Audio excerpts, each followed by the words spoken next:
दोस्तों, बात है उस द्वापर युग की जहां भगवान विष्णु जी ने श्री कृष्ण के रूप में अवतार लिया और धर्म की पुनः स्थापना करने के लिए महाभारत युद्ध की रचना रची गई। अधर्म के ऊपर धर्म की विजय पताका फहराकर धर्म की स्थापना हुई। उसी युद्ध में एक महान योद्धा हुए महाबली बर्बरीक। दोस्तों, आज हम बात करेंगे उन्हीं महाबली बर्बरीक के बारे में कि कैसे बने बुहारे के सहारे श्याम हमारे। बने रहें वीडियो के अंत तक हमारे साथ मुनि सांकला आध्यात्मिक यात्रा में। कौन है ये खाटू वाले श्याम जिन्होंने अपना शीश दान में दे दिया, जो आज है कलयुग के भगवान, जिसके मंदिर के बाहर लगी रहती है लाखों लोगों की भीड़। दोस्तों, जब महाभारत का युद्ध शुरू हुआ तो कौरवों ने चुनी भगवान श्री कृष्ण जी की नारायणी सेना और पांडवों का साथ दिया स्वयं श्री कृष्ण जी ने। दोस्तों, भीम के पुत्र हुए घटोत्कच और घटोत्कच के पुत्र हुए महाबली बर्बरीक। जन्म लेते ही 14 वर्ष की आयु ग्रहण की और घुंघराले वाल होने की वजह से नाम पड़ा बर्बरीक। माता का नाम मौरवी था, इसीलिए मौरवी नंदन कहलाए। क्षत्रिय कुल में जन्म होने के कारण बर्बरीक भी शक्ति पाना चाहते थे, युद्ध में भाग लेना चाहते थे। माँ से आज्ञा लेकर माँ दुर्गा की तपस्या करने निकल पड़े। माँ दुर्गा ने तपस्या से खुश होकर 3 ऐसे बाण दिए जिससे वह तीनों लोगों को जीत सकते थे। जब वह 3 बाण प्राप्त हुए तो माँ से कहा कि मैं भी महाभारत संग्राम में हिस्सा लेना चाहता हूँ। माँ ने कहा, जाने से पहले 2 वचन दो। पहला वचन, जो युद्ध में हारेगा तुम उसका साथ दोगे, और दूसरा वचन, रास्ते में जो भी कोई कुछ मांगे तुम उसको मना नहीं करोगे। बर्बरीक ने माँ को 2 वचन दिए और नीले घोड़े पर सवार होकर महाभारत युद्ध की तरफ निकल पड़े। जैसे ही बर्बरीक युद्ध की ओर चले, चारों दिशाएं हिल उठी, तीनों लोग कांप गए। युद्ध में मौजूद सारे योद्धा कांप उठे। तब अर्जुन ने भगवान श्री कृष्ण जी से कहा कि माधव, पता करो ये बालक कौन है। इसको देखकर लग रहा है कि मानो मैं युद्ध हार जाऊंगा। तब श्री कृष्ण जी ब्राह्मण का वेश बनाकर बर्बरीक के पास गए और पूछा, हे बर्बरीक, कहाँ जा रहे हो। तो बर्बरीक ने बोला, हे भगवान, अगर आप मेरा नाम जानते होंगे तो ये भी जानते होंगे कि मैं कहाँ जा रहा हूँ। श्री कृष्ण जी ने पूछा, ऐसी कौन सी शक्ति है तेरे पास जो तुम महाभारत के युद्ध में लड़ने जा रहे हो। तब बर्बरीक ने अपनी शक्ति से उन्हें परिचित कराया। निकाला तरकस से बाण और सामने पीपल के पेड़ पर चलाया और सारे पत्ते छलनी हो गए। भगवान श्री कृष्ण ने कुंती को वचन दिया था कि तुम्हारे 5 पांडवों की रक्षा मैं करूंगा, तो एक पत्ता अपने पांव के नीचे दबा लिया। तीर आकर माधव के पांव के ऊपर घूमने लगा तो बर्बरीक ने कहा कि ब्राह्मण देवता, पांव हटाइए, एक पत्ता आपके पांव के नीचे दबा हुआ है। तो बर्बरीक ने एक तीर से लाखों पत्तों को भेज दिया। ब्राह्मण देवता मान गए कि ये युद्ध में लड़ा तो सबको ढूंढ ढूंढ के मारेगा। तो ब्राह्मण देवता ने पूछा कि युद्ध में किसका साथ दोगे। तो बर्बरीक ने बोला कि मैं अपनी माँ को वचन देकर आया हूँ, जो हारेगा मैं उसका साथ दूंगा।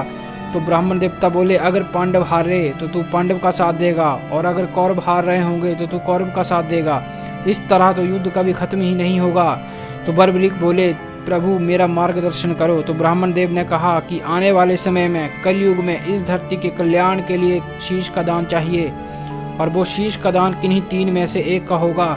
या तो वो कन्हैया का होगा, या अर्जुन का होगा, या तो बर्बरीक तुम्हारा।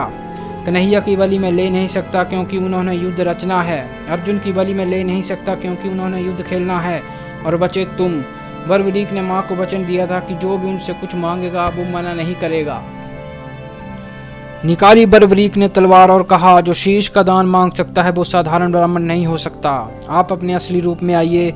ये मौरवी नंदन आपको वचन देता है कि शीश का दान देगा। भगवान श्री कृष्ण ने अपना विराट रूप दिखाया और बर्बरीक ने एक पल में तलवार से अपना शीश काटकर भगवान श्री कृष्ण जी के चरणों में रख दिया। भगवान श्री कृष्ण ने कहा कि तुम्हारी कोई इच्छा है क्या। बर्बरीक बोले, योद्धा हूँ, लड़ने आया था परंतु लड़ न सका, लेकिन योद्धाओं को लड़ते हुए देखना चाहता हूँ। भगवान श्री कृष्ण ने उस शीश के दाने को अमृत पिलाया और शीश को एक ऊंची चोटी के ऊपर रख दिया, और आज ये चोटी हिमाचल के सिरमौर डिस्ट्रिक्ट में है।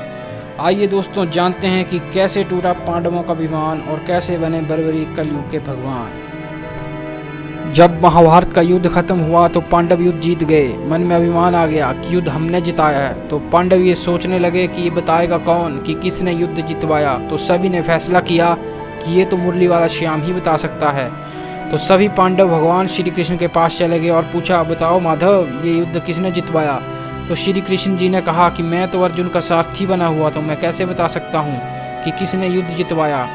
तो द्वारकाधीश भगवान श्री कृष्ण जी बोले, इसका उत्तर केवल एक ही दे सकते हैं, और वो है बर्बरीक। तो सभी चले बर्बरीक के पास और बर्बरीक से पूछने लगे कि हे बर्बरीक, तुमने इस युद्ध में क्या देखा? तो शीश से आवाज आई, हे पांडवों, किस बात का अभिमान है तुम लोगों को? पूरे युद्ध में मारने वाला भी कन्हैया था और मरने वाला भी कन्हैया। मुझे तो केवल भगवान श्री कृष्ण जी का सुदर्शन चक्र ही नजर आया और पूरे युद्ध में द्रौपदी काली का रूप लेकर खप्पर में लहू पी रही थी। इसके अलावा मुझे कुछ नजर नहीं आया। भगवान श्री कृष्ण जी बर्बरीक की बात से इतने प्रसन्न हुए कि उन्होंने बर्बरीक को अमरता का वरदान दे दिया और साथ में वरदान दिए कि आगे कलयुग में तुम्हारी महिमा अपरंपार होगी। तुमने अपनी माँ को जो वचन दिया था कि जो भी हारेगा उसको हारने नहीं दोगे, तो आज से तुम हारे के सहारे कहलाओगे। और जो वचन तुमने अपनी माँ को दिया था कि जो कुछ भी कोई मांगेगा मना नहीं करोगे, कलयुग में जो भी भक्त सच्चे दिल से तुम्हारे आगे कुछ भी मांगेगा तुम उसकी मुरादें पूरी करोगे। मेरी सारी 16 कलाएं तुझमें विराजमान हो जाएंगी। जैसे जैसे कलयुग बढ़ेगा तुम्हारी पूजा घर घर में होगी।